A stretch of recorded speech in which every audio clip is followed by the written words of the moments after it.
Hello guys, welcome to my channel. My name is Jules and this video is going to be a tutorial, no? Tuturuan ko kayo kung paano lagay ng add-ons sa OBS software ninyo. Okay? So kung makikita ninyo, I have OBS already open up here, no? And then I have Valorant as my background image or my background game, no? And then since sa mga nag-start pa lang mag-stream, for sure aware na kayo how to use OBS, and malamang sa malamang you guys already have this ready on your OBS software, like the video capture device, like the webcam that I am using right now, and then audio input device, the microphone, and then the audio output device, which is your headset. Okay, now of course, game capture. Ito yung background natin ngayon. Ayan. Kung naririnig nyo man yung aso, pasensya na guys. That's our dog. Okay. So, going back to yung topic natin ngayon. As I have mentioned kanina, tuturuan ko kayo kung paano maglagay ng add-on. Now, yung mga add-ons natin for OBS is using these sources. Ito, itong sources window, right? I'm sure familiar na kayo rito. Now, kung nagsisimula pa lang kayo mag-stream, adding add-ons to your videos is very effective para makapag-attract ng mga viewers. At least, may engganyo sila, nakikita nila yung chat on the actual stream instead of watching them out yung antog dito. Kasi yung binabasa nila on the sidebar ng Facebook. Okay? So, what you will need to do for the add-ons. Okay? By the way guys, just a little intro. Kung mapapansin niyo, yung mga matatagal na mag-stream, meron silang lumalabas na alerts, meron silang chat box on the video that they are streaming, right? Ngayon, tuturuan ko kayo kung paano ilagay yung dalawang option na yan. Okay? Ngayon, mag-start tayo muna kung saan niyo makukuha yung mga add-ons na yan. Okay? Now, syempre OBS is owned by Streamlabs. Okay? And that's where we are going to get yung mga add-ons natin. Unang gagawin niyo is to, of course, log into OBS or Streamlabs website. Ayan, nakalagin na kasi ako eh. Pero, if you are not aware of this, just go to streamlabs.com. Streamlabs.com. Ito. This is the website. And then, it will ask you to log in. Ayan. If you're log in, what you makikita ninyo rito is dashboard. Just click on dashboard. Okay. Dito nyo makikita yung mga ibang features na pwede nyo gamitin for the Streamlabs. Ngayon, ang maituturo ko lang sa inyo is basic. If you want yung medyo magagandang add-ons na may design and medyo astig yung dating, kailangan ninyo mag-subscribe sa Streamlabs. Okay? You will need to upgrade your account to their Prime account. Pero, of course, meron pa rin silang mga freebies na pwede nyo gamitin. Now, ang maituturo ko lang sa inyo, of course, yung freebies nila. Now, first, alert box. Okay. Now, all you need to do will be, once you're on your dashboard, click on alert box. Okay. So, this is how it will look like. Ang kailangan ninyo is itong widget URL.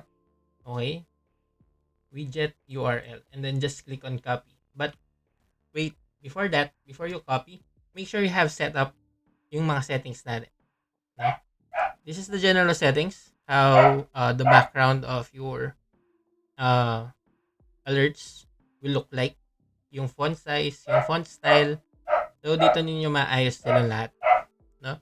And then, meron pang mga times na iba-iba yung itsura or iba-iba yung image ng notification. Depende sa alert. Now, we have follow, donation, merch. Itong merch, if you have like a store already, no?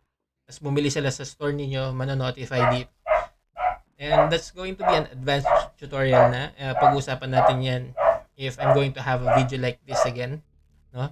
And then stars, likes, support. So basically, since we are talking about Facebook here, we can talk about follows, stars, likes, and shares. And supports din kung meron kang option to add a uh, support button for your streams.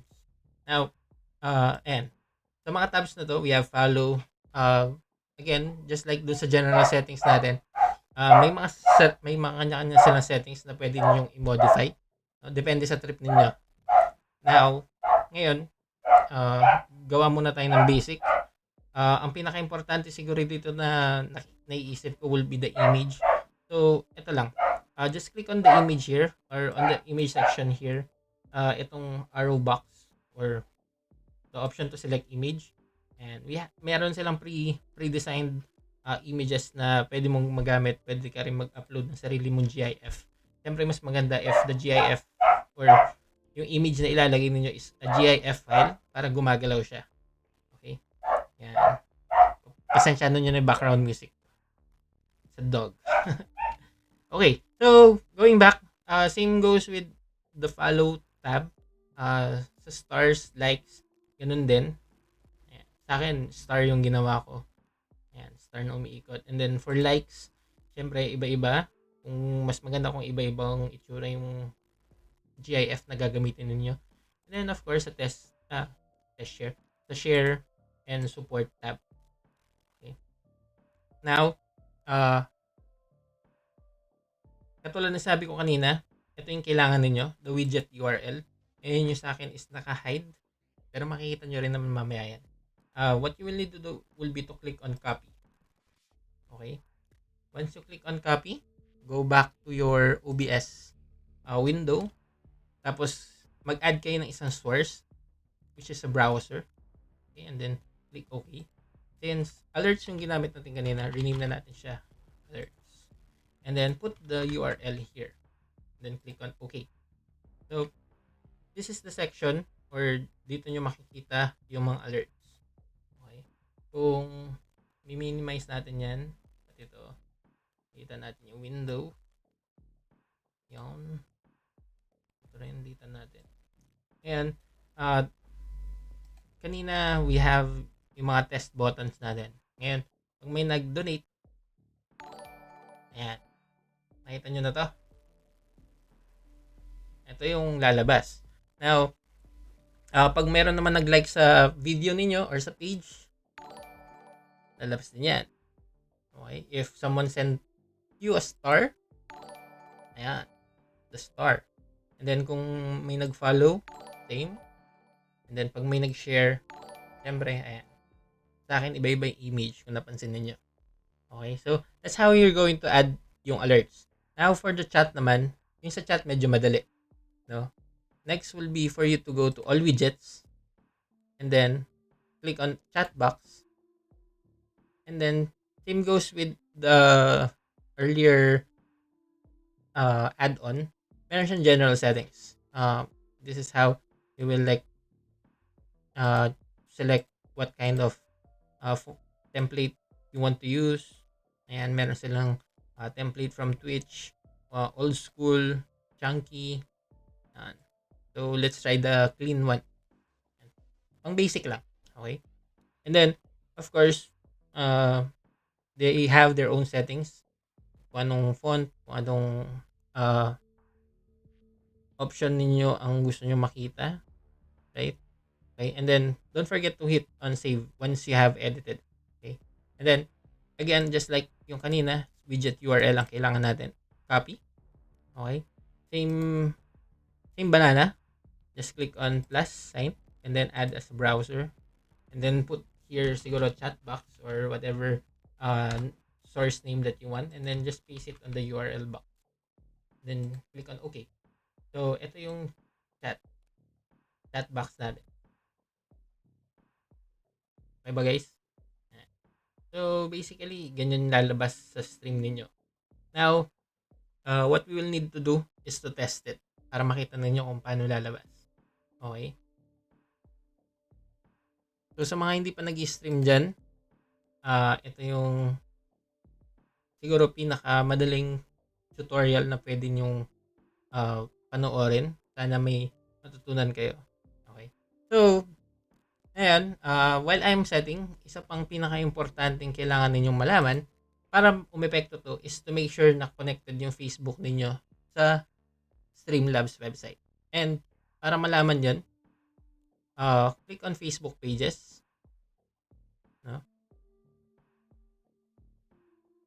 And then, make sure that nakaselect dito kung anong Facebook page yung gagamitin niyo or yung ginagamit ninyo pang stream. If you are using your main account or if you have a separate web page for your Facebook account. Okay? So, in my case, I have my separate Facebook account or Facebook page called New Dweeb Gaming. By the way, don't forget to subscribe. Okay? So, yan. Once you have selected the right Facebook page, just hit save preferences. And then, we should all be good. Now, all we need to do will be to test it. Okay? Yeah. I'm just setting it up here. Test. Alright. And then, we need to click on start streaming para mag-connect siya sa Facebook. Okay? And then, on the live producer ng Facebook, I won't show it to you na guys on how you can connect it. I'm sure familiar na kayo dun. But, regardless, I'll show you once we are on test live. Loading na siya. So, yan. Kung makita nyo, nung unang beses kong ginawa to, tuwang-tuwa ako eh. Kasi makikita mo, may test donation, di ba? And then, pag may nag-like, makikita mo yung mga image. Ayan. Pag may nag-send na stars, hopefully makarami tayo ng stars. And then, test follow. And then, if someone shared your stream. Ayan. Oh no. What happened to my stream? No. So, yan. Ngayon, kailangan lang talaga natin gawin is to test it para maipakita ko sa inyo how it will look like. Ayan. Ito na guys. Ang KJ naman nito. Okay. So, yan. Ayan.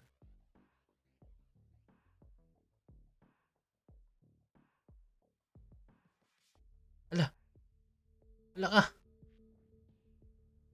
Ayan. So, ito guys. This is the sample stream. And if we're going to comment here, for example, test 1, 2, 3. And kung makikita ninyo, meron na akong ganito.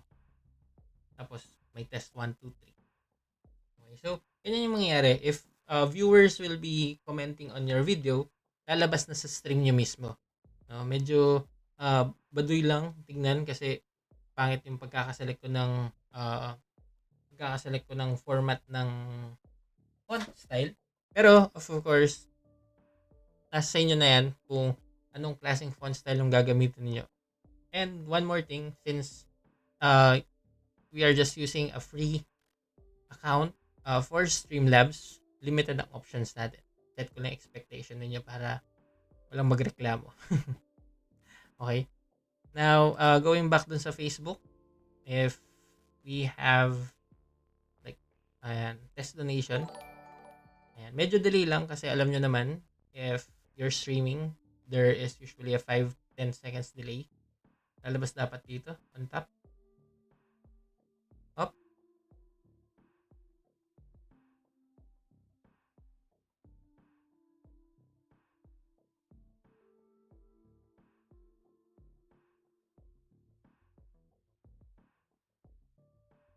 Ganun. Lumabas ba siya? Parang hindi ko siya napansin. Again. Kasi sa OBS lumabas. Oh, ayan. I told you guys, there's a delay. Ayan. So, yun guys. I hope natuwa kayo sa video na to. Uh, and if nagustuhan niyo yung tutorial and may natutunan kayo, I appreciate it if you're going to hit that like button. Share nyo to sa mga newbie na streamers para alam din nila kung paano gawin to. I'll be posting another or a different video if I will. Pag may natutunan akong bago, I'll share it to you guys para yung mga bagong streamers may matutunan din. Okay? So, guys, again, every kind of support counts. Click that like button, click that share button, follow the page, and that's it. No? Help us achieve 1,000 followers, subscribers. All right, and I'll be adding the links that we have used on the description below. Streamlabs.com lang naman yung kinailangan natin. Pero I'll post it pa rin. So thank you guys for watching. I hope meron kayong natutunan kahit na maliit na bagay lang. Okay? So yan. Thank you guys for watching. I love you. Thank you for the support.